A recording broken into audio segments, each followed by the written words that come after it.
You're listening to Off-Road Garage Podcast, and here are Jason and Jim. And we're live. And we're live. And we're back. We're back from our second Corona-tine. Corona-tined. So the weather out there is pretty bad, brother. Yeah. Makes me pretty glad I got a solid battery in my rig. Absolutely. Which is a good thing because on today's welcome back episode from our quarantine, we got Jim from Optima Batteries. Jim, how you doing? I'm doing great. Appreciate you having me on. Thanks for coming on. Absolutely. Appreciate it. So, you're the expert, man. Batteries. What are we missing? What do we need? I would say the biggest thing I could share with anybody, with any vehicle that they're using under any circumstances or not using is keep your battery fully charged and know what that means. 12.6 volts is the minimum for a fully charged battery. For our red tops, it's about 12.6, 12.8. Our yellow tops is actually about 13 to 13.2. Oh. And a lot of people think a 12-volt battery is fully charged at 12 volts when it's actually probably nearly 50% discharged at 12.0 volts. Oh, okay. Yeah, I was not aware of that. I was kind of on that same mindset, like, oh, yeah, 12-ish is good. But yeah, it's common. And the reality is when a battery gets discharged below 12.4 volts, any battery, ours or anybody else's, lead-acid batteries start to sulfate, which diminishes capacity and reduces lifespan. So especially for vehicles that don't get driven on a regular basis, and that can even include somebody's daily driver that they used to commute 5 days of work in or 5 days a week to work in, and now they only maybe take it out once or twice a week to the grocery store and the pharmacy. They should plug that battery into a battery charger or maintainer and get it topped off. Yeah, that seems to be the new thing since everyone's working from home. And I know a lot of the new cars, because I have experienced this myself, it's like it drains down and the batteries, like, it probably could start the car, but like my wife's, I think it was her car, it just wouldn't start. Like the car was like, nope, not enough voltage. I'm not doing anything. And it needed like a little extra boost and it was good to go.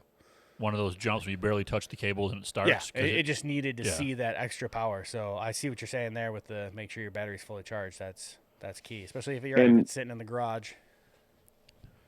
And that just kind of kicks the can down the road because then what happens is now you're beating up your alternator. And as your wife's driving to work, the alternator is getting cooked trying to recover a deeply discharged battery. Right. And as expensive as it is to replace a battery, as you guys know, alternators are even more expensive. That's why it's so important to take good care of your alternator and not make it work as hard as it would if it's trying to recover a battery that just got jumped. I look at jumper cables like the electrical equivalent of a 1 gallon can of gas. If you're on the side of the road and you need a jump, they're great to get you out of a tight spot. But if you only had a gallon of gas in your tank, you'd be looking for a gas station right away.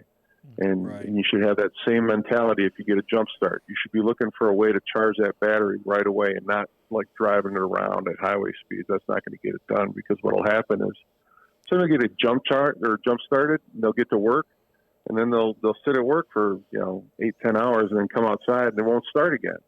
And they'll get a jump started, and it just that cycle repeats itself over and over again until either the battery dies or the alternator dies or they both die. Right. We just talked about a very expensive being expensive. lazy. Yeah. Yeah. And then you got the tow bill. Yeah. And because it never happens when it's convenient. At 3 o'clock in the morning when all your buddies are asleep. Yeah. Yeah. Well, I happen to know you get 5 AAA calls per year, and you don't want to squander those because you never know what's going to happen. You want to just throw those away. Absolutely. But I'm the dummy that keeps until December, and I'm like, oh, man, I should have used those for something. Right. So I know, like, I'm kind of familiar with your like the classic 6-pack battery look thing you guys got going on, but I guess for those who don't know, what is it that kind of makes Optimus different from the rest? Well, our batteries are made with 99.99% pure virgin lead, and not a lot of batteries today are. If they are, you'll know. They'll advertise it, they'll promote it. It'll be on their website, it'll be on the packaging, because it's expensive. It's not the easy way. Most batteries on the road today, I call them black box batteries, or because they're in a black box and they're flooded lead acid batteries. They're made with recycled lead. It doesn't perform as well. It doesn't last as long. And frankly, the way our spiral cell batteries are put together, we have these super long rolls of lead that get stamped out into these grids. And we actually have videos on our website, on our YouTube channel of our production process. You can see these strands of lead plates that are going to get rolled up as they're kind of moving around the production facility. And recycled lead is just too brittle for that. You can't do the stuff that we do with our batteries in the production process and expect them to come together. So we use pure lead. And then we also have cast straps, which separates us from just about everybody because that's a really expensive process.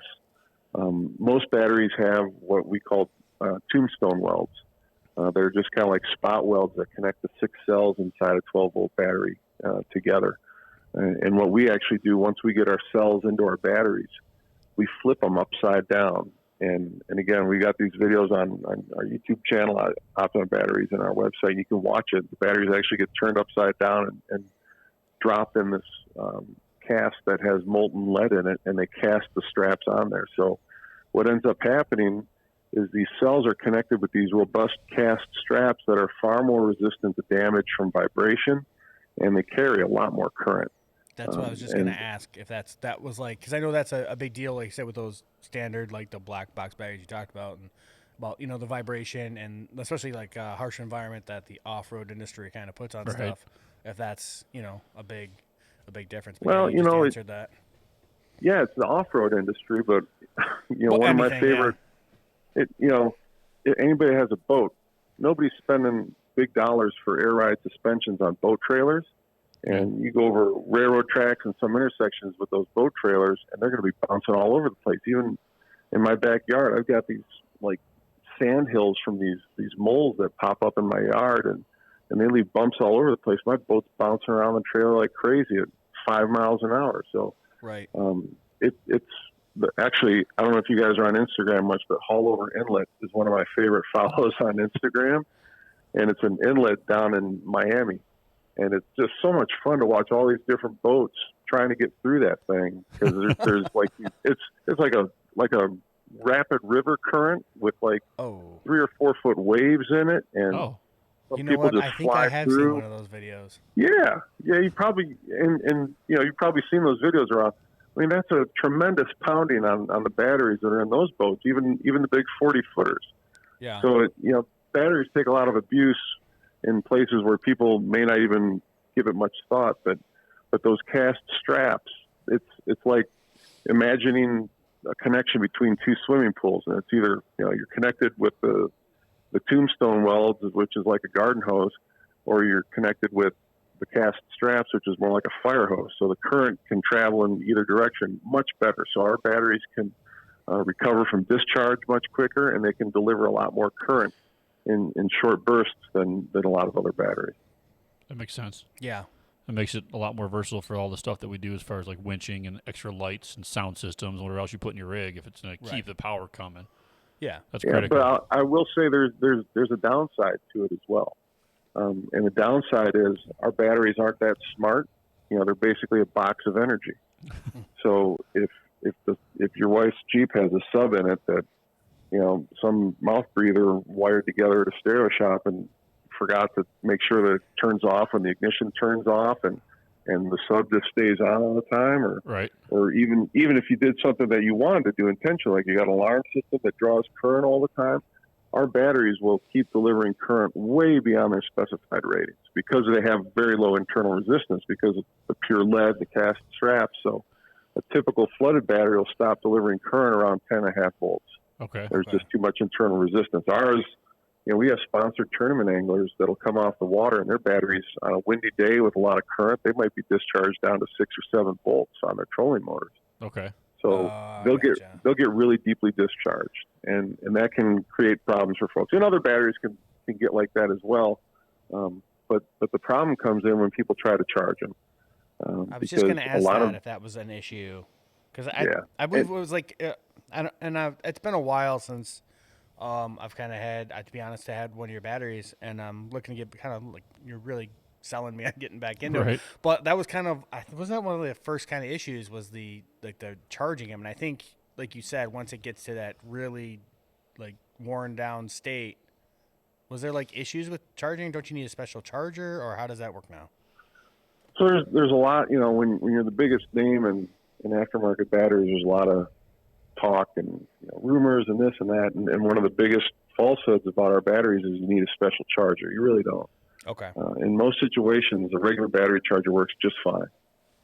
But when they do get deeply discharged, you do need to treat them differently depending on the charger you have.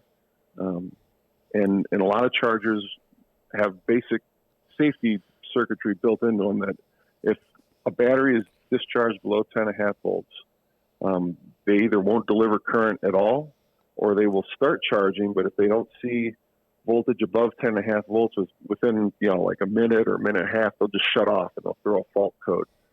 And the thought process makes sense in theory. It's, hey, I don't want to deliver current to a coat hanger. If this thing has a bad cell, and if it's 2.1 volts per cell, that gets you to that 12.6 for a 12-volt battery. If it's below 10.5 volts, it must have lost one of those cells, and it'll never be recovered, so there's no point in trying to deliver current to it. But that's just not the case. And it's not only with Optima batteries, other battery companies and brands deal with the same thing. They just deal with it differently. I would encourage anybody who wants to read our warranty and then read the warranty of other AGM battery companies, and you'll find language in other warranties that says, if you discharge our batteries below this voltage level, and it might be like 10 volts, your warranty is voided. And, we sell our batteries at Advance, AutoZone, O'Reilly, Pep Boys, Jag, Summit, all over the place. We can't do that with our warranty because people would be beating down our doors and killing us. So we end up, a lot of the batteries that come back to us under warranty are just discharged. We call them discharge only, and they're just deeply discharged. And we can charge them up, and I use them in my vehicles. Our employees give them away to their friends, and we call them Optimas. And, we charge them back up. We load test them. They're fine. In fact, I just came from an event earlier this month at Circuit of the Americas and stopped at a shop in Houston that has a TV show, their own TV show, and we supply batteries to them. And they gave me a pallet of our batteries back. Nice. And it was our fault because we had one of our PR agencies handling that relationship, and the shop was just asking for batteries, and the PR agency is like sending them to them, and they're not asking them any questions like, are you putting stereos in your builds? Are you putting alarm systems in? Are you putting winches in the 4x4? And they're doing all that stuff, everything you can think of, air suspension systems, and load jack, and all kinds of stuff. Are they even using alternators, or they're just using your batteries, right off the swapping battery. them out like double A's in the TV remote? Yeah, so they really needed yellow tops in just about everything they built, and they gave me a pallet of 18 batteries. I think 15 of them were red tops, and a bunch of them were discharged down to less than a volt. And Wow. And it's like, well, if a battery has a bad cell, we know from experience and looking at it, the voltage of it will be somewhere between 10 and 11 volts. So some people have tried to charge it, and when it's missing that one cell at 2.1 volts, it'll knock it back to somewhere usually 10.5 or less. Okay. So when I see these batteries at less than a volt, it's like, these are just discharged. I bet you they're just discharged. Now this shop also has our chargers and maintainers, because another thing we did, we pleaded with battery charger companies, hey, can you change your units so they'll recover these batteries? And some took it to the extreme, and they'll deliver current to a coat hanger, which is not the safest thing in my mind. But That's what I was going to say. It's got to be a built-in safety thing. So Right, that there's gotta be a balance it prevents dumb from happening. Prevents yeah, Darwin. most of them wouldn't change it. So most of them, and their response is almost like, hey, it's good for your business. You sell more batteries that way. It's like, no, it's not good for customer satisfaction when people keep replacing batteries that don't need to be replaced. So good for business, bad for PR at some point. Yeah, that actually. And I think now that I'm thinking about it, I think that's what might have happened to me. I believe I had a red top, and I believe I drained it down, and then I think I got the new smart battery charger for Christmas from the father-in-law, and I was like, oh, cool, this will work. And I put it on there, and it just said bad battery. And I was just mad. And then, I just went and bought the Whatever you cheapest find. black box battery because I needed one at the time. And, Right. But that totally makes sense now. Now I feel really dumb. So No, it's really common. And for as much as I know about car batteries, I don't know anything about painting cars. I don't know anything about sewing interiors together. I can't, I've taken apart. I can count on one hand the number of carburetors I've taken apart in my life. And there's people that know all that stuff inside and out. So it's nothing to be ashamed of, or it's right. just one person's areas of expertise. But so we came out with our own battery chargers. We've got a digital 400 maintainer that charges at a maximum of 4 amps. And we have a digital 1200 charger that charges at a maximum of 12 amps. And they will deliver current to batteries that have been discharged down to 1.25 volts.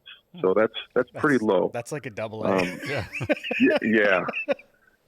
Okay. So those batteries I got back from the shop in Houston that were below 1.25 volts, I had to do something different with them.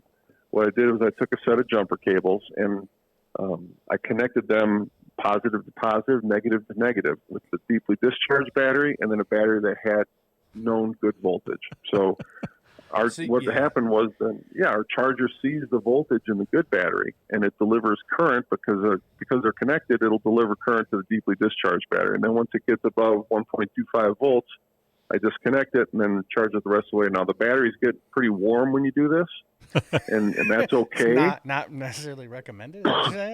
I've heard this before, though. I have heard about doing that. We had that conversation before you came on. Like, I heard about this thing. What if it's real? Yeah, parallel charging. And again, we got those videos on our website. We got them on our YouTube channel. Other people have done those videos. Warm is okay. If it gets hot to the touch, that's no bueno. You stop doing it. But, the sulfations build up in there, and then we deliver higher amounts of current to it. And we recommend not exceeding 10 amps. 10 is usually plenty, and ours will go up to 12. And the reason we say 10 is because most chargers go from 10 to 25 or 10 to 50 or 10 to 100. And if you have a 50 amp hour battery and you plug it in on a 50 amp charge and forget about it, I mean, you could have a blown up battery in no time. Yeah. So don't put that 10 amps. Don't select jump starter on your starter. Yeah, the 200 amp shop charger. And then walk away. Yeah. Not good. Yeah. So, warm is okay, but hot to the touch is not good. You should stop. So these batteries got warm, and it didn't take, an hour. I left them on there like all day and then came back, checked them at night, checked them again the next morning, and I got them charged back up. And then I load tested them and let them sit, and they held voltage. And they were relatively new. They were only about 2 years old. But, again, when you deeply discharge a battery below 12.4 volts and let them sit, they're going to start sulfating. So even batteries that are taken care of have a finite lifespan. You just accelerate their demise when you discharge them and let them sit. Makes sense. And I bet you that's what's happening with, because we've heard some of the rumors like you were talking about. And I bet that's what most of the problems are. They just discharge them too far and they're unrecoverable by laymen that didn't know how to fix it. Yeah, your standard methods. Right. And that was the issue. Now they all hate the brand.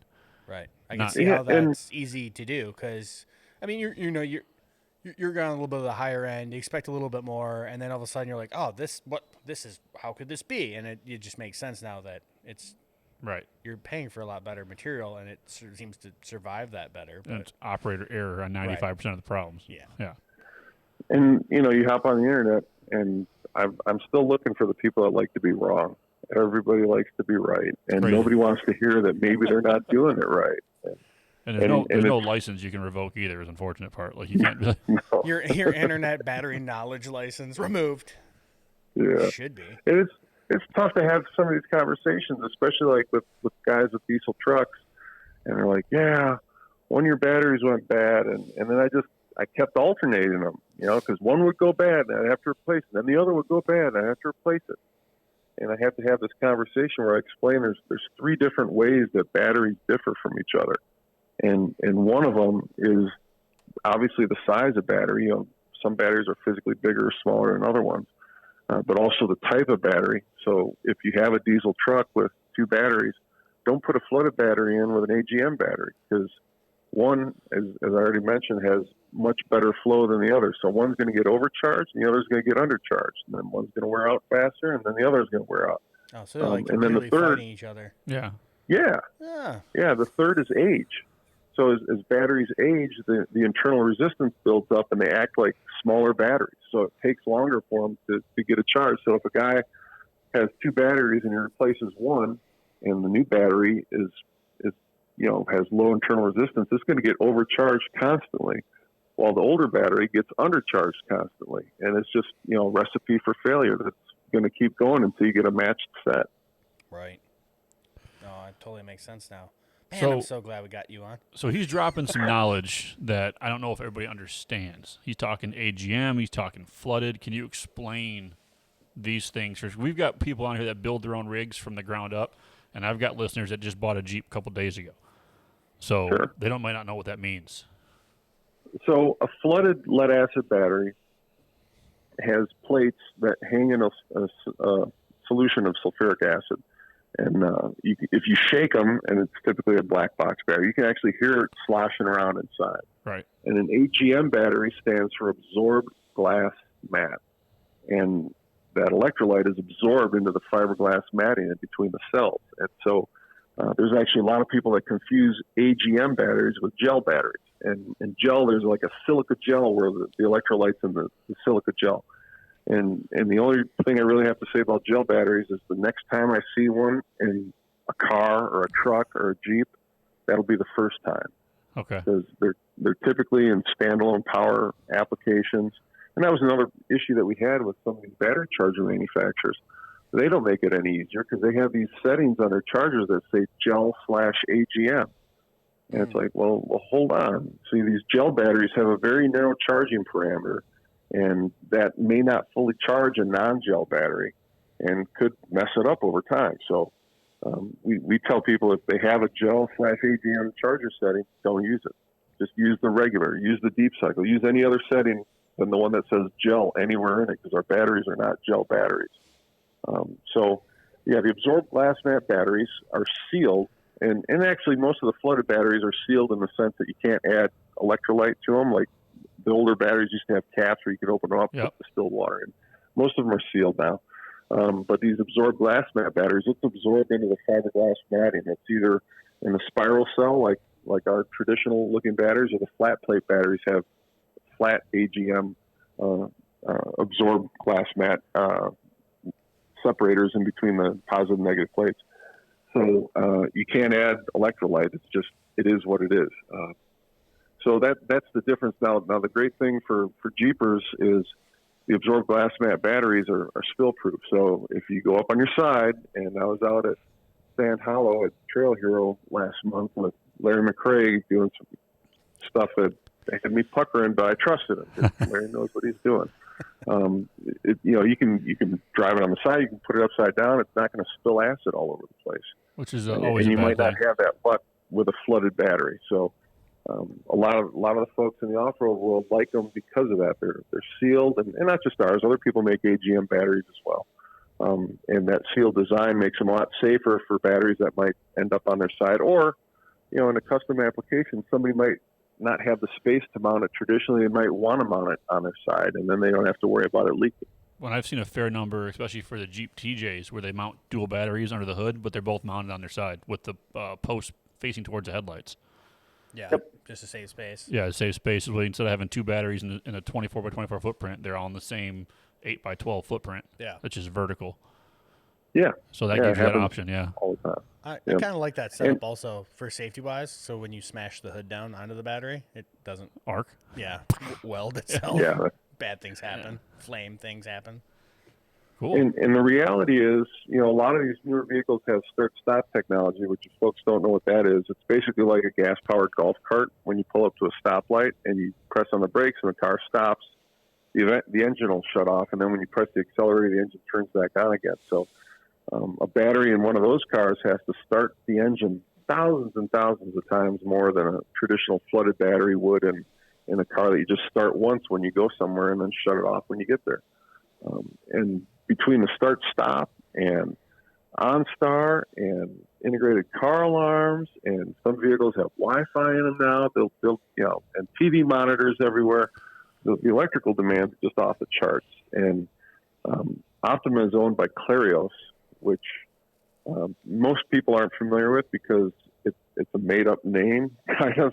It used to be the battery division that Johnson Controls owned, and they sold it a couple years ago to private equity, and they came up with a new name for the whole battery division, and they call it Clarios. And so they make most of the batteries for Interstate, Walmart, Costco, again, Advance, AutoZone, Pep Boys, O'Reilly, and then, some for other folks, like, some retailers have 100% of their business with one company and some split it up. So, some Napas, you might have some Clarios batteries and some from another manufacturer, but they make a ton of batteries. And, they not just for the aftermarket, but for the automakers. And so they see the trends coming, and the trends are headed in the direction that flooded batteries are going to be less and less common in new vehicles and in auto parts stores when you need to replace them, because the demands from vehicles are just so high that they have to move towards AGM, because that's a better technology for those electrical demands. Yeah, I can see that, because I was just in the auto parts store not too long ago, and I remember, like, even 10 years back, you didn't see them as much, and now the shelves, it's like, you're right, it's like half of them are AGM. Yeah. And definitely. And they all have their store brands, and they call them good, better, best. And, yep, and exactly. so there's, a couple different levels of flooded batteries, and then the store brand AGM. And then if we're in there, then they'll have us as the super premium brand that's positioned a little more expensively than the It's usually a nicer AGM. display, though, Jim. Yeah. I mean, it's usually a nice red, and it really shows off the yellow top and the red and the blue. We put an effort into that. Looks good. We call those the silent salesmen. Yeah. But at my local auto parts store, all their black boxes are like on just a shelf in the corner, and all the Optimas are right behind the counter, like displayed, like with like a really, truck like you gotta jumping ask over the the guy? dunes. Yeah. Yeah. So you got to ask for the adult to unlock the case for you. Right. Yeah. So like, oh, that must be really good. Like you go past the Somebody might beads. walk out with one underneath their sweatshirt. If he could run out with that, he can keep it. Yeah, if you can run with a battery, you win. It's just, it's hard because everybody wants to be in all the national chains, and it's hard to get that shelf space. And do we want to be with all the other batteries? Sometimes, yeah. Sometimes, no. Sometimes it's better to be in a more prominent position behind the counter where, you're asking the guy for a part for your car, and he's asking you, you're asking him for a headlight, and he's asking what size engine you have, and then all of a sudden you're having a conversation about what are those Optima batteries all about? Right. Hopefully, he knows what he's talking about, and he'll tell you, if you have a stock vehicle, red top's great. If you have a lot of electrical modifications, use the yellow top. That's what I was hoping you'd touch on too. Is you keep talking about the different tops, and it'd be nice to know yellow, blue, red, chartreuse. What do you got? Well, the interesting thing is it's not necessarily the top of the battery that is indicative of what you need, because we have blue top batteries, which we market for the marine and RV applications. Okay. But a lot of people use them in other applications just because they like the additional threaded terminals for extra accessories and winches and stuff. Mm-hmm. I'll tell you guys, since you've got an audience with a lot of winchers, the best connection for the winches are directly on the SAE terminals. If you've got like a 3478 that has the top and the side terminals, please don't put them on those side terminals. Okay. If you have a blue top battery with the threaded terminals and the SAE post, put them on those SAE posts, because that's the direct connection to the battery. And we see it with a lot of the side terminal batteries in GM trucks when there's not a good connection. That cable might not be perfectly screwed in there and fastened tightly. All the current travels through the one point of contact on that side terminal. Oh, okay. And it superheats that terminal. And you can imagine what happens if you're winching and it's not connected properly. All that current travels through that one point, superheats it, melts it out. Sounds terrible. And the battery still works fine. And it's the same thing with threaded top posts with eyelets. If they're not screwed down there tightly and they're not making that great connection, or even worse, if somebody tries to put like jumper cables to the bolts and they're basically just bolts that are cast into the top of the batteries, and they're only there, the threaded stud, so you can fasten the eyelets to the base of the battery. That's where the connection's made. and it's the same thing. It can melt out that top post.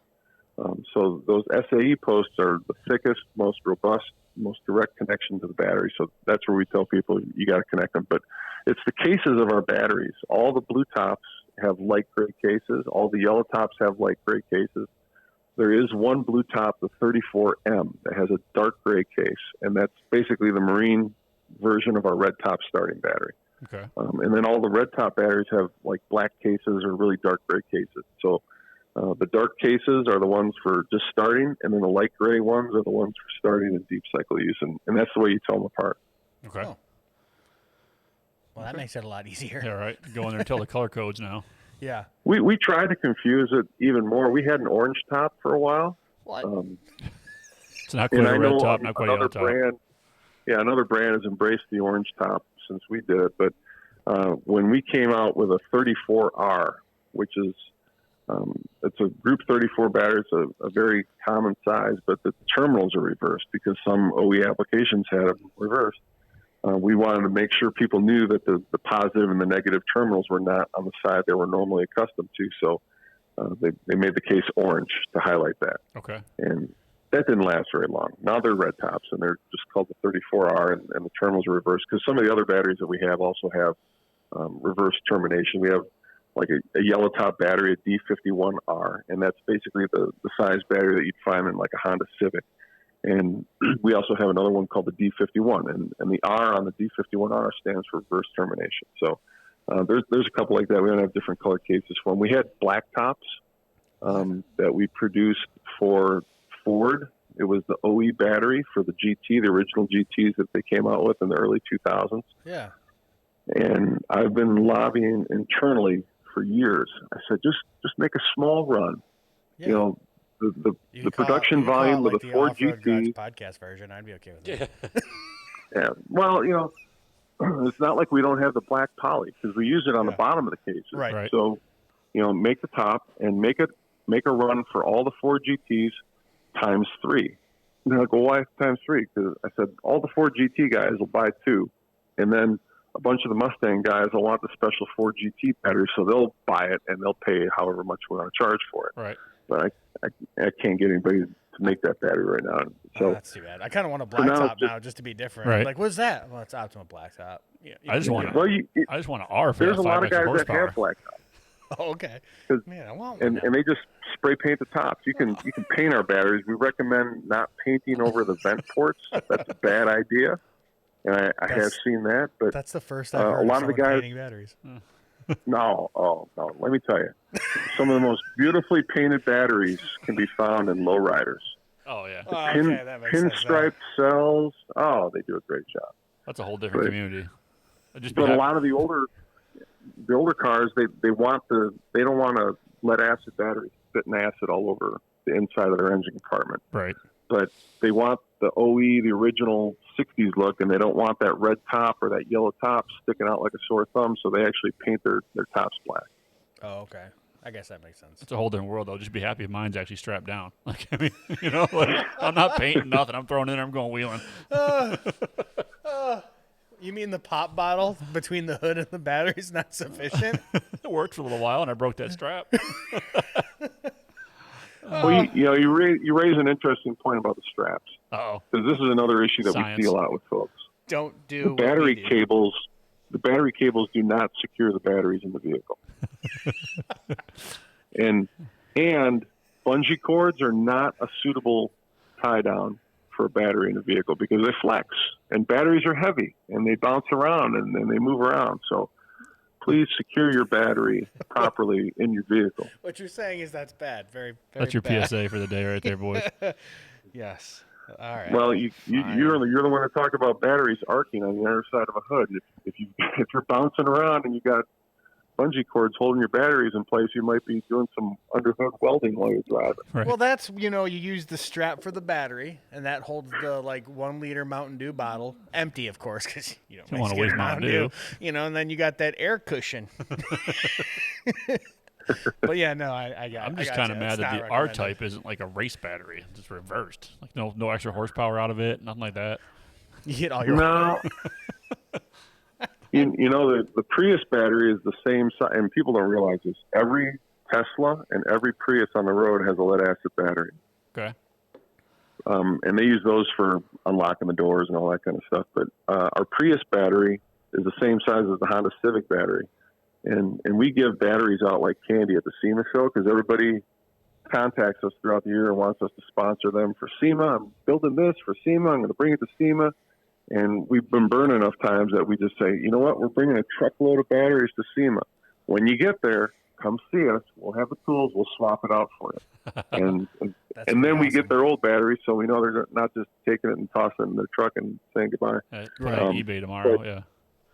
But we don't use a lot of the Prius batteries at SEMA, so we actually use those with a set of jumper cables, and we go around and to be honest with you, we jumpstart a lot of Jeeps because there's a lot of folks that build Jeeps for SEMA, and everybody's in a hurry, and I understand that. And maybe they're doing an LS swap and doing some others. They pull the doors off, and then they don't disable the door lights, so the door lights stay on because they've got no doors on their Jeep, and it kills their batteries. And then show's over, and they need to start their Jeep, and we're walking around with Prius batteries, jump starting LS6s and Jeeps. I sort of feel like I'm attacked, though, because it's not like he knows my wiring capabilities. And he knows that I've got, leaks all over the place in my Jeep. Well, I mean, going to wiring, that's a huge deal, too, because I've seen, a lot of the issue that I've seen is corroded battery cables. And, yeah, that's cool, you got a new battery, but look at your cables. There's electrical tape, and none of the wiring from your starter is the same gauge or color or size. And is that a wire nut? What is that? I've seen crazy stuff like that. 4 pieces of speaker wire does not equal battery cable. So we've seen it all, and sure we have kindred spirits in the guys from Power Master alternators and starters because they've seen it all too. And my good friend John over in tech support calls it the Bermuda Triangle. It's the starter, the alternator, the battery, and the wiring that connects them all. And the biggest issue they see with so many vehicles is not the grounds aren't good or there's not enough. It's just, and even the fancy cars with painted frames, you got to leave a square of your frame unpainted and put your ground wire on there so it has contact with the metal and not your 8 coats of whatever you put on your car. But that doesn't look cool. I know. Well, you can do it somewhere where nobody's going to notice it, but you have to have a good ground. And you guys are right on the money. You got to have good gauge batteries. And I was just in a group on Facebook today where a guy was talking about relocating the battery in the trunk for his bracket racing Camaro, and they're asking him what wiring he's using because he's having problems. It wasn't one of our batteries. He's like 10 gauge, and I'm like, no, there's a problem. Can't use 10 gauge wiring and have it run all the way back to your trunk. And with some of those guys, it catches up with them. They're like, well, the thicker gauge wiring is heavier. And then, now I'm putting more weight in my car. So, yeah, you are. But if you want your battery to work and you're putting it in the trunk far, far away from where it has to deliver current, then you need to have thicker gauge wire to make that happen. Maybe just skip a taco that day. The day you race, skip a taco. You'll be all right, yeah. You know what they say, the nut behind the wheel is the fastest way to improve a car and modify it. So you've been talking yellows, reds, greens over here. How do I know what to recommend to a new Jeep owner, or because most of our people are going to be off-roaders? How do I know what to offer somebody in a Toyota Tacoma or a Jeep Wrangler? What I should tell them, or even the Overlander when they're running all that extra battery stuff. Well, the safe answer is if they're doing off-roading, they can't go wrong with a yellow top. Okay.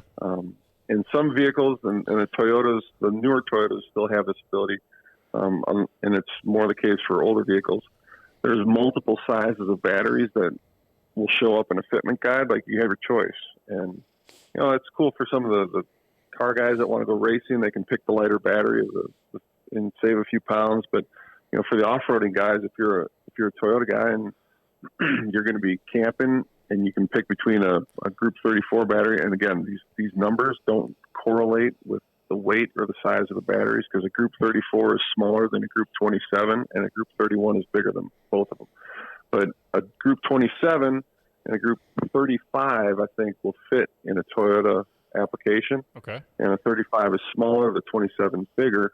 And if you're going to winch and you're going to have lights and you have a radio, get the bigger 27 and not worry about it so much. And I'll say with the cycle life of batteries, and this is another thing people don't fully understand sometimes, the more deeply you discharge a battery, the fewer life cycles you get out of it. So if you have a smaller battery and you're out there winching with it every weekend and you're discharging it down to 20, 30%, it's not going to last as long as a larger battery that you might be doing the exact same winching with, but maybe you're only discharging it down to 50 or 60%. So it's that depth of discharge that has a direct correlation to the life of the battery. Okay, that makes sense. I think that's something, actually, I want to touch on that. I think maybe some more people need to be a little more patient when they're winching. It seems like I've seen a lot of people that are like, hurry up and get unstuck. And I think some of that recovery time of letting the winch cool off, your battery recover, all that stuff kind of get back to a normal level before hitting that button again, trying to get unstuck because unless we're life or limb, unless it's like get off that railroad track, right? It's a whole different story at that point. But if it's like, hey, I'm just stuck in the snow, right? Give it some bumps, let it relax. Give it some bumps, let it recover. Yeah. And I'll be honest with you, back when there used to be a bunch of magazines for everybody's interest, R.I.P. we get contacted by them and they're like, we want to do a battery shootout or we want to do a winch shootout. And our engineering guys would get a hold of them and they're like, okay, well, if you really want to do this properly, this is what you're going to have to do because you can't use the same winch for all these different batteries because it's not going to work the same for the first one as it does for the sixth or the seventh one, especially if you're using them like back to back to back to back. You gotta let the winch cool down and make sure the temperatures are the same and the ambient air temperatures. And it gets to the point where they're like, yeah, we really don't want to do that shootout after all, I guess. And it's hard to get somebody who will take all the steps that are necessary. And we're like, we'll send you 7 batteries if you want to do a shootout with 7 winches. And you'll know these batteries are all brand new batteries and a lot of them just don't want to put forth the effort. They're looking for the easy story that they can get knocked out because, I used to be a magazine editor. You got to get, half a dozen of those stories knocked out every month. Right.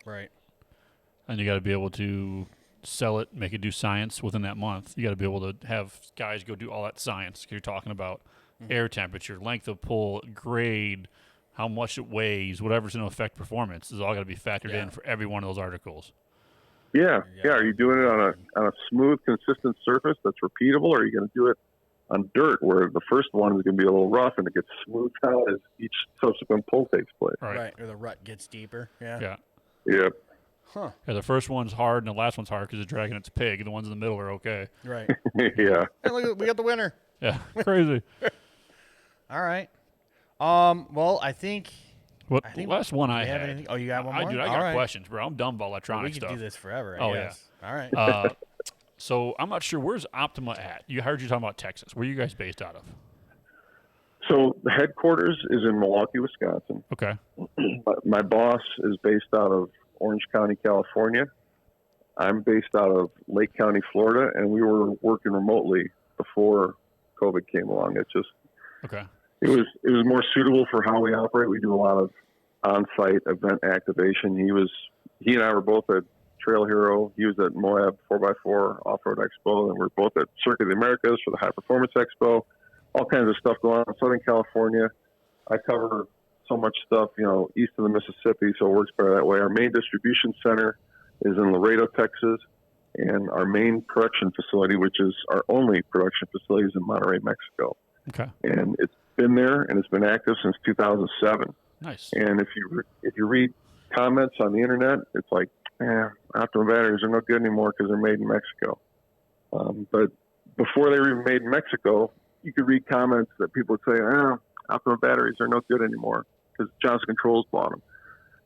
And the truth of the matter is people have been knocking Optima batteries ever since the second AGM battery company came along, and they're just looking for different reasons. So, right. If you want to put on a tinfoil hat with I me, was going to say, I had heard a China rumor at some point, and I was like, I don't know about that. So, okay. Yeah. So you can pick out the 14-year-old tinfoil hat or the 21-year-old tinfoil hat or the China tinfoil hat, which is, not effervescent. But But the reality is, and again, we open up our doors. We've got great videos on our website and on our YouTube channel that show our production process. Mike Rose, the narrator, he does a fantastic job. Dirty jobs. You got Mike Rose, Yeah. the narrator? I love that guy. Winner. Right there. Yeah. He would do VCR instructions. I'd listen to it for an hour. Oh, yeah. Absolutely. What a great voice he has. So my actual but- question was, though, this is where I was trying to get sorry, at, we is gotta because get I'm back. so used to people from, like, Texas and California telling me about how tough it is. But you guys are from the land of cheese and Miller Lite and Harley Davidson. You guys know about cold and nasty and draw. So, like, what affects my battery weather-wise? Like, I live in Michigan. I'm right next to you. Got the cheese state over there. What do I got to worry about? Is there anything I got to do to keep my battery healthy? Because it's coming into the winter for us. Keep it happy. Well, it's a great question. And we don't get that. Beer. Yeah, we don't get that question often enough. A lot of people, and it's honestly the fault of the battery manufacturers. They base their purchase decision on who has the most cold cranking apps. Roar.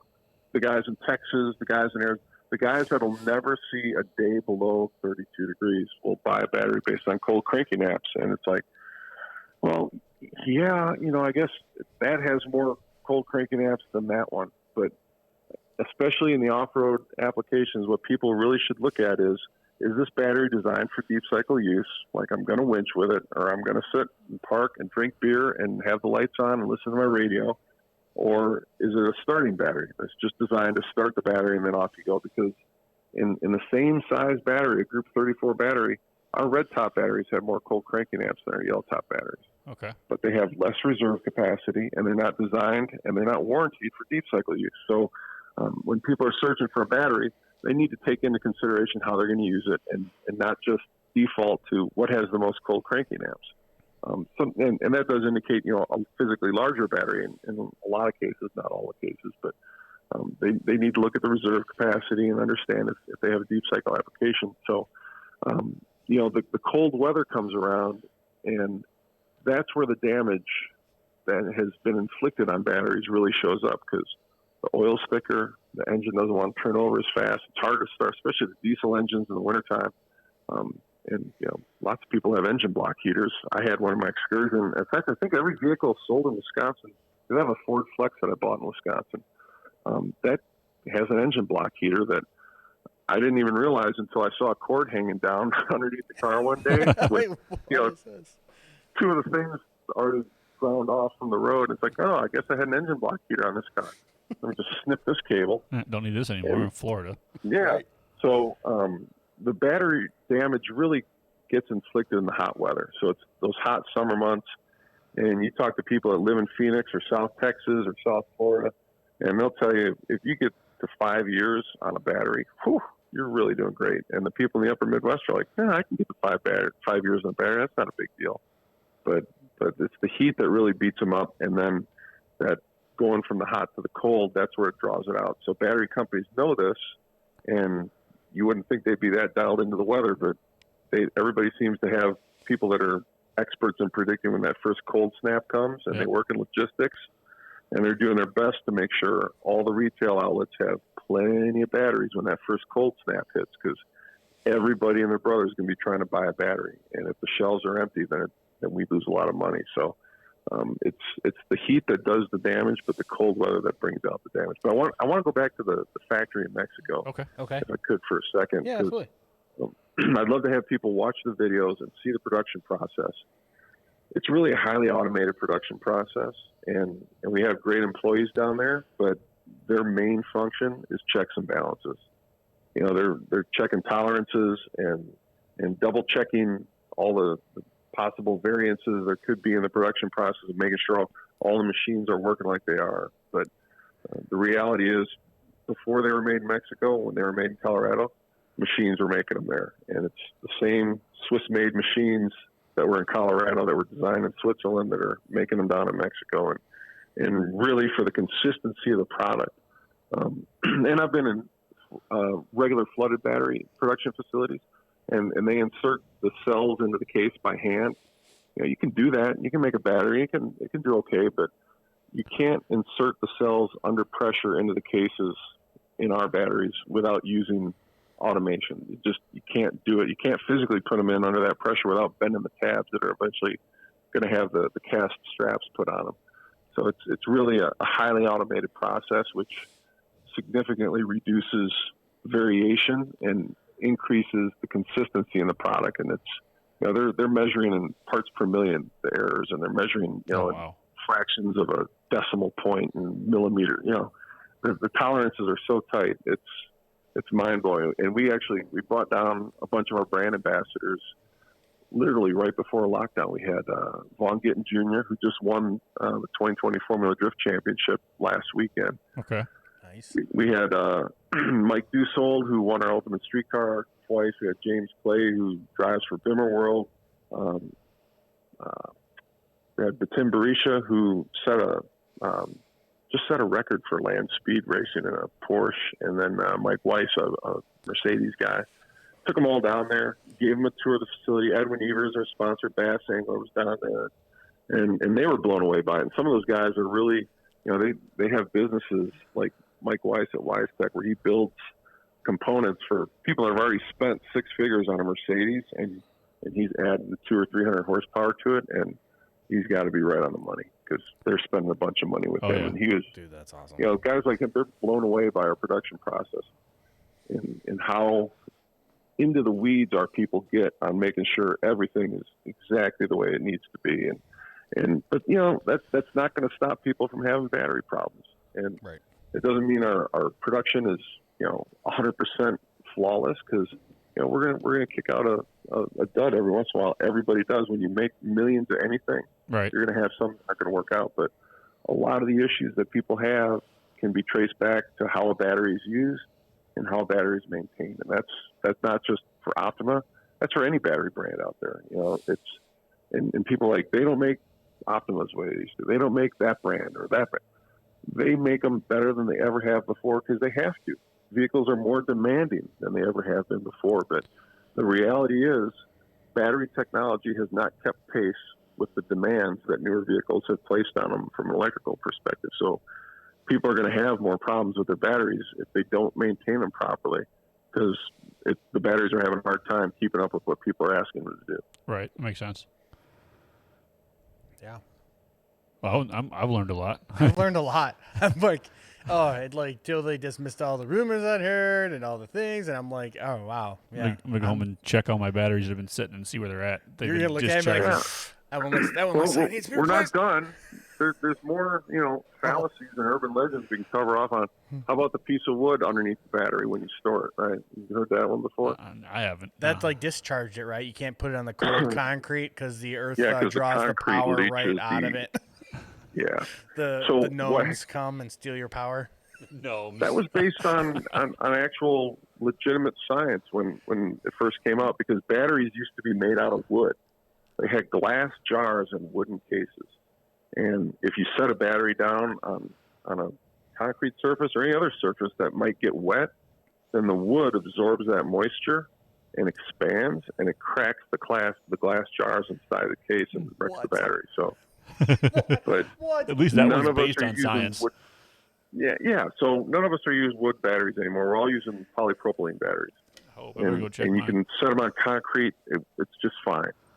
We recommend people keep batteries stored in cool, dry locations, and that can be on the concrete floor in your basement. That's fine, but keep them maintained. Keep them on a charger.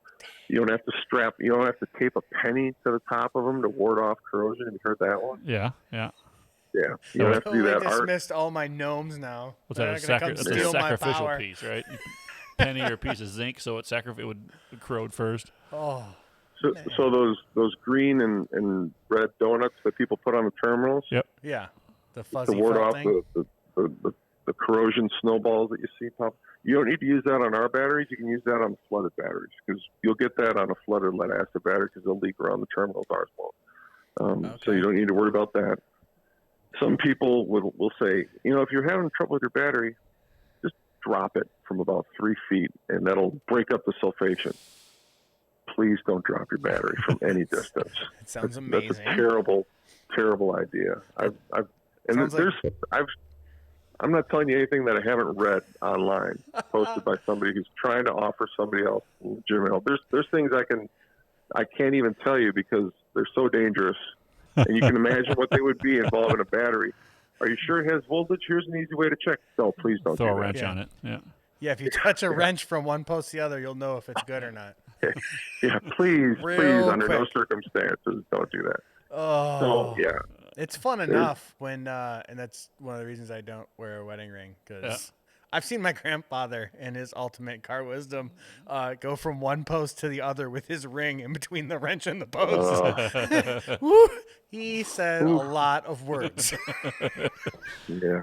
You learned a bunch of vocabulary. Kisses that day. grandma with that mouth, too, doesn't it? Yeah, he did for a little while. Yeah, he said a lot of things. It wasn't not uncommon, but it was amazing. I learned a lot as a young youth. 7 years old. Yeah. Wow, Dad. I didn't know you could put all those words together. All Yeah. the battery knowledge. We got to figure out a way to make people have to have like a internet posting license, like get vetted and get a license to post stuff. Yeah, we should do Well, that. you know, with there's a friend of special mine, size. Terry Fair. He runs a company down in Texas called Borschlag. And they make aftermarket car parts for cars that go around racetracks and stuff. And he had this theory that before anyone offered advice on track setup, on how to make the car go faster on a road course, you have to post your fastest road course time from that track and then state whether it was faster or slower than the best Spec Miata time on that track. And if you can't outrun a Spec Miata, don't give anybody advice on how they can make their car faster. I would like it. Yeah, some kind of Kind of vetting process. yeah. exactly. Yeah. We'll have to work on that. See, we're talking to a lot of people on the airwebs. Come on, someone come up with that. Somebody Give us smarter some than credit. us, Give us yeah. a little rolling banner at the It's bottom. or tough. something. You got to be vetted I before you can't can begin to even give you guys advice on which alternators to use and, all that. But talk to John at PowerMaster. Talk to an alternator guy. And That's going to have to be our next. Yeah. We'll have Yeah. to set that up. and I can't tell you, I can tell you thicker wiring is better, but, talk to somebody at Monster Cable or, somebody like that knows wiring. That's all they do. Those people can give you the best, most sound advice on wiring. And same thing with the engines. Talk to my buddies at Holly about all the, different carbs you can slap on and all the different products they own. And the guys at K&N about air filters. But, and I run into a lot of ASC mechanics and engineers of all types that want to educate me on why I really need to put a piece of wood underneath my battery if I'm going to keep it in the garage. But fellas, you just don't need to. So My granddad said. Yeah. That's the way we've always done Granddad it. had a good reason. That's always my best. That's the way we've always done it. But you don't even know why you do it. Right. Awesome. So All right. yeah, but that's Christmas gifts for people that are hard to shop for. If you have that husband or boyfriend or dad or uncle, they can never have too many battery tenders or chargers or maintainers in their garage. You can always buy them one more, and they'll find a lawnmower or a snowmobile or a jet ski or something to put it on. Right. Everybody's got multiple 12-volt batteries in the garage, and I have yet to walk into one where I've had to step over cables constantly because he's got his lawnmower plugged up. He's got his wave runner plugged in. He's on his Nobody game. keeps them all plugged in. Especially here in the winter Yep. when those things are not in use, and I want it to start in the spring. Yeah. Easily without having to work on it. Yeah. And if you don't have electricity where you store a summer toy or something like that, fully charge the battery and then disconnect the battery. And then when you bring it out of storage, before you go to play with it, fully charge the battery again. That way you're not beating up the alternator because a battery will self-discharge on its own, even if it's not connected to anything. And if you connect it to something, that'll discharge even faster. But don't beat up the alternator. Use a battery charger for what it's designed for and keep the battery topped off. That makes sense. Yeah. Sound advice right there. That's all I'm trying Guilty. to give. Yeah. Guilty we of want being everybody's business. We just don't want it before they need to give it to us. Right. I'm thinking about all the stuff in my garage right now is not connected and just sitting there dead. Like my KTM hasn't ran in a year. The battery's not connected. My one TJ is not connected to nothing. Yeah. I've only got one tender in the garage, so it's plugged into my TJ right now. Yeah, it's like rotated around. Yeah. play around a little bit. You get 6 volts, you get 6 volts, and I'll come back tomorrow. But even on a trail rig that you use a lot, if you tow it out to the trailhead, you start it up when you get out of the garage and put it on the trailer. Then you start it up when you get it off the trailer, and you go park the trailer. And you start it up, and you're on a trail, and you're probably never really going that fast because you're not out at Johnson Valley bombing around in the dunes or something. And then you park it, and then you start it again, and then you drive slowly, and then you stop it, and then you put it back on the trailer, and then you take it off the trailer. It's that's not going to keep that battery properly maintained, especially if you do some winching in between there. Right. Yeah, it's really crucial that you make sure your battery is fully charged, and not like the night before you know you're going to take it out. Like I tell all our sponsored bass anglers, as soon as you come off the water, you really have to adopt the mindset of a Tesla owner. And you talk to any of those people, and they have like all the locations of the nearest supercharging stations like tattooed on their forearm. Yeah, they won't pass they always going to be close. Yeah. Well, I've heard, my buddy has an EV, and he told me how inconvenient it is to come home and you forget to put your car on the charger, and then you go to leave for work, and the next day you're like, oh, I got nothing. And then he's got the app, and he's like, I got to find the fast charger so I can go to the next fast charger, so I can go to the next fast charger and eventually get to work. It's a struggle, and I'll tell you, if you look it up online, you'll find some neat stories on people. I think it's the route from Phoenix to Los Angeles. You can't make it on one charge in a Tesla. You have to stop, and there's really like only one place to stop on that stretch that has a supercharger, and it's like a Flying J or something. And there are pictures of lines of Teslas, like 24 long. Wow. Well, they're waiting for a supercharger, spot to open up, and they sit there for hours waiting for the supercharger on that. And they'll eventually get the infrastructure built up, so it won't be that bad, and the charging time will get cut down. Better technology will get better, but for now, it's a pain. It's like a little Tesla car show in the middle of the desert. Tesla car show. Yeah. That's and I got a buddy in North Carolina. He lives in Raleigh, and he's got a place up in the mountains. And he put the Tesla charging unit in his house, and it's like, you ever going to take that to your place in the mountains? No, I can't. Why not? Well, I don't have anywhere to charge it. I'm like, oh, okay. So then he had to put a charger in up at his mountain place that he hardly ever uses. But that's the only way you could take the Tesla up there, and it's enjoy the mountain roads, right? Huh. They're great cars, and we have a Model 3 that runs in our Ultimate Streetcar series, and he smokes the competition like a pack of Marlboros on the autocross and the speed stop, and he more than holds his own on the road course for the first lap or two. They're phenomenally powerful, agile vehicles, and they're the future, but they're not there yet. But they're getting there a lot faster than a lot of people will believe. It's pretty impressive. Yeah, my buddy's. I don't want to. I forget what it is. I think it's a Chevy, but it's not like a Volt. No, you're not I think it's the Bolt. You can't compare. Is it the new one? Is the new one the Bolt to a Tesla? The Bolt's like a little tennis shoe. Right, but it's fast. It's like a little he said chicken nugget. He puts it in sport mode and like whoops on everything. up to like 60. And it's a wrap. Yeah, right. Instant torque. Yeah. Instant torque. So he messes around with people, but yeah, he said it's not convenient at all when you come out and go hop in your car and the battery's low. No go. Yeah. It's great. It's going to be free. It's going to be, and all of a sudden it's like, wait a minute, I gotta pay a what tax? And right. I gotta run 220 in the garage. Into the garage tax. And you're talking to a guy whose parents bought a Renault car that was converted by a company called Electric Leopard back in the early 80s during the gas crunch. My parents bought an electric car, and it ran on 16 deep cycle batteries, had one accessory battery, like a 15 horsepower motor. And my dad had to put 220 in the garage. And that first set of batteries, they're like, oh yeah, it'll last like 5 to 7 years. I think it lasted like a year and a half. And then he had to replace all 16 batteries. Oh. And he's like, how much are the batteries? I'm like, yeah. Let me call a golf course. He's calling golf courses, buying used golf cart batteries to save money, and they're not matched. And we'd have like 10 spare batteries, and one would go.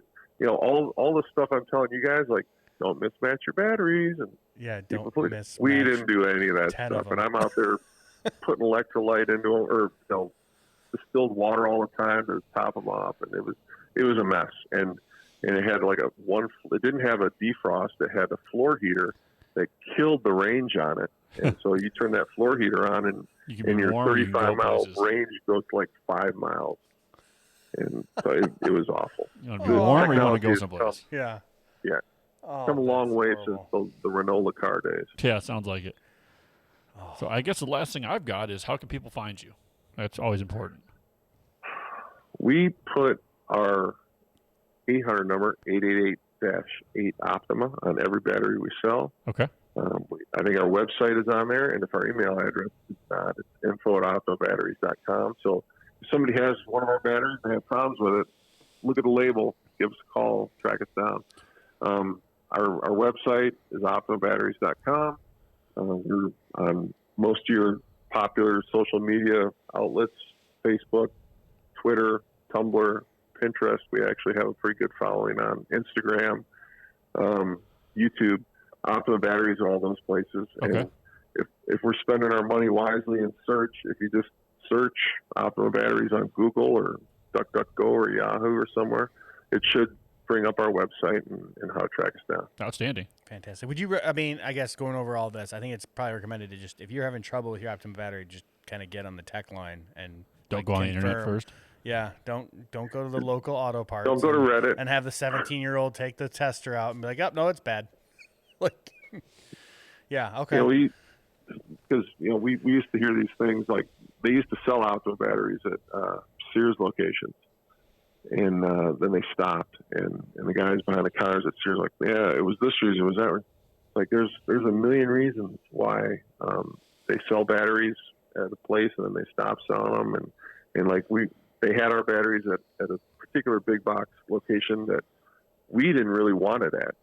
We had internal salespeople that were trying to make numbers, and like, no, it's great. We'll move a lot of volume here. It's like, you don't understand. If somebody doesn't like the way whatever their widget is that they bought at that store is, they can take it back. It smells weird, and they'll get a full refund. Right. And the warranty will go through the roof at that place. And sure enough, the warranty went through the roof, and we were like, okay, now go check the batteries, and they were all like discharge only.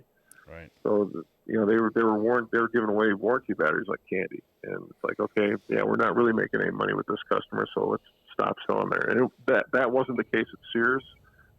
It was, they wanted a private label with the Die Hard name, and we don't private label our battery for anybody.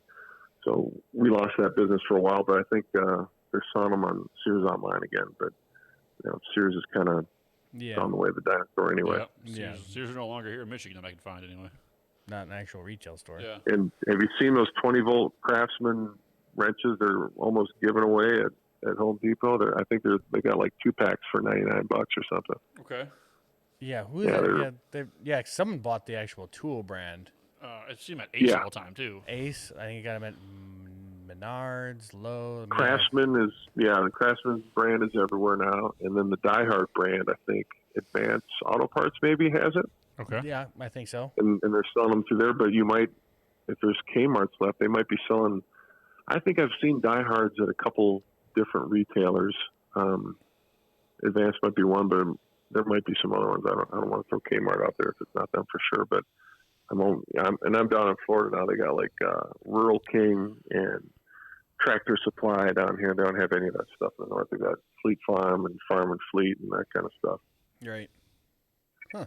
We've got Rural King and Tractor Supply in Michigan. Do you? Yeah. They don't have Rural King in Wisconsin. That's I think shame. they're just getting Tractor Supply. Yeah. Okay. What is?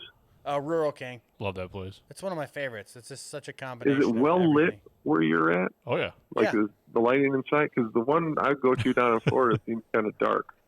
This is well lit. It's got chickens and beef jerky and shotguns and boots, and I can get anything I want That's there. because I think the majority of the time down there in Florida, the sky is well lit, whereas here it's like dark. All the time. Yeah.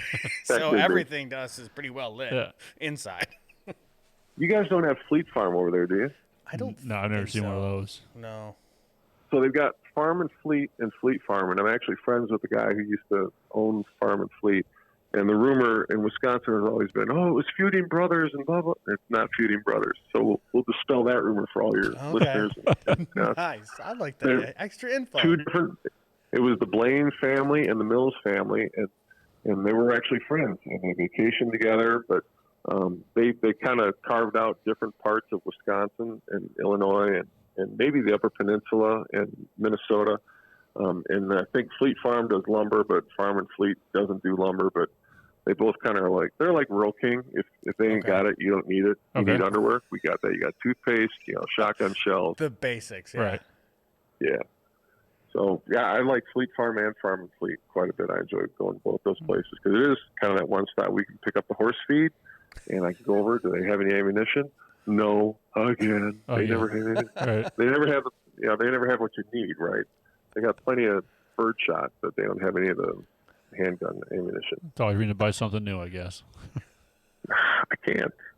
I'm stuck with the ones that I have. My wife likes them, so I've got two different kinds of ammunition. Well, I mean, I got 12 gauge, but then I'm a 357 guy. Oh, I got big hands. Yeah. Okay. And my wife has big hands, so we like 357. Fair enough. Nice. That's a fair assessment. It'll stop an alligator if you need to in Florida, I guess. Oh, that's right. Yeah, you got them dinosaurs crawling out of the water. We got that here. We have like a 2-footer in our backyard, and then my neighbor had a 4-footer in the spring, and we haven't seen him in a while. We think he got taken because I think gator season is on right now, and we're on the Harris chain at the southern end of Little Harris, and on the other side is all like Everglades. Shoot him, Jacob. Shoot him. 10, 12, 15 footers stuck back in there. And so the airboats are down there pulling them out this time of year. It's pretty cool. Yeah. Yeah, nothing in Michigan woods tries to kill you, really. I mean, we got bears. That's about it. It's like a large dog. You just clap your hands and a thing runs from you. Not really. You got jerky in your pocket. Rabid raccoon is about the worst thing you can come across. That's one of the nice things about living in the north is that cold weather kills off all the really nasty stuff. Yes. You don't have any biting ants. The ants down here are horrible. And, the mosquitoes die at least once a year, even if they come back as big as swallows when they show up in the springtime. they get a little harsh every now and then, but nothing that bites and kills you. Nope. Like I said, unless that We got rabid the trash Mississauga panda, rattler, but I've seen a couple of those in my career, my life. It's about it. Yeah, but that's like the shoelace. Are you guys in northern Michigan or closer to Detroit? Or We're just western outside. side? We're just outside of Detroit. Okay. So do they have moose in northern Michigan? Allegedly. Allegedly. Up in the UP, but like between Baraga In the UP, and Copper Harbor. I wouldn't be surprised in the UP. They got just about anything up there. Yeah, but I mean south of the bridge, the Mighty Mac, I would say no. We've got elk. That's our big what do you call them? They got elk in mainland Michigan? Yeah, by Alpena. There's a huge herd of them up that area, Alpena, Atlanta area. Did they reintroduce them, or have they always been there? They've been here since I can remember. I don't know if they were reintroduced prior to that, but I mean we've got a very limited hunting season for them, and there's a big herd of them up in that area. Huh. I didn't know that. Guess I don't listen to Rogan enough when he's got all those bow hunters out there talking about where they going. He doesn't really come out. They always go someplace. Yeah, we're missing mountains. That's about it. Yeah. Everything else we pretty much have. Yeah. Yeah, Wisconsin really doesn't have much for mountains either, but man, we got deer all over the place. Yeah. Well, around here, outside of Detroit, where you can't hunt them, really. They're everywhere. Unless the only way you hunt them is doing 55 down the highway. Your Oldsmobile. It's more like a lottery. Like, oh, you win today. Yeah, I saw a meme the other day. It's like, you want to find big bucks during the next season? Go buy yourself a brand new car. I'll help you find some. On an uninsured brand new car. It's the best way to do it. Yep. Yeah. It'll get you every time. So, all right. Well, I think that wraps it up for us. Jim, you have anything else before we I just want to thank you guys for letting me come on and do my little battery preaching about keeping them fully charged. Please, if you only listen to one thing I say in this podcast, charge your battery. Charge all the way. Yeah, no, honestly, this has been great. I seriously learned a lot. I did not expect to go through this much knowledge, and really, I really appreciate you coming on, and we'll do a 2.0 maybe somewhere down the line. Sounds good. But yeah, anytime, I'm happy to do it. And if you guys ever get out to events I'm at, be sure to track me down. I'll be the tallest guy there. I don't do a lot of Jeep events in the Midwest. I do Trail Hero. You guys ever go to King of the Hammers? It's on the list. It's on the list. We have not been yet. All right. We're trying to get down there with Angel from 7 Slot next year and hang out. All right. Well, if you get down to King of the Hammers, We'll come look you up. we do it up pretty nicely there. It's and it's a big sausage festival, but we really we got some nice RVs. It's nicer than some people's homes, I'm sure. Some of those RVs that they roll in there. We got a nice little campground with satellite TV and big studio and a chef that cooks up great food. And that's a lot of fun. You guys got to hit. And you heard who performed at King of the Hammers this year, didn't you? I did not. Sublime. Oh, really? Nice. Featuring Rome, I suppose. Yeah. Because the original guy's not with us anymore. Yeah, but Bradley's the bass player with us. Yeah, the bass player from Sublime is a big off-road guy. Really? He might be a Jeep guy. Yeah, he goes out to King of the Hammers every year. Huh. And so, like, Dave Cole, awesome. the guy that runs it, was, like, hanging out at his campfire drinking beer one night. He's like, hey, you guys should play out here. He's like, yeah, we could do that. I said, really? Yeah, no problem. Yeah. Dude, Next thing you know, Monster's setting up a stage, and they sound great because when Rome's job is to sound like the original guy, and he sounds just like him. Sounds and they like play Brad, huh? just like the albums, and it's fantastic. They were awesome, and it was literally right before lockdown, so nobody had a mask on except to keep the dust out of their face. That sounds pretty And, gnarly. Yeah, it was like one last hurrah. It was fantastic. we have to bump that up on the list. And Right. then we're going to find the Optima area and be like, hey, Jim said let us in. Yeah. And Don't you know who we are? We always have plenty of food, and just say Optima Jim told me to come over here for the podcast. Sounds good. I'm going to get a shirt made that says not Optima Jim on it so they know what Jim I am. Perfect. All right. Well, All right, I think that wraps it up. Thanks Jim, so much, thanks Jim. again. That was great. I Thank appreciate you. it. If they ever have a SEMA show again and you guys go out there, look me up at the SEMA show. They keep me locked in the booth there now, so I don't even get to leave during the weekend. Should be too hard to find you then. Fantastic. Yep. All right. Well, that wraps it All right. up, and we are out. Thanks, Try Jim. soon, Jim. Thanks, guys.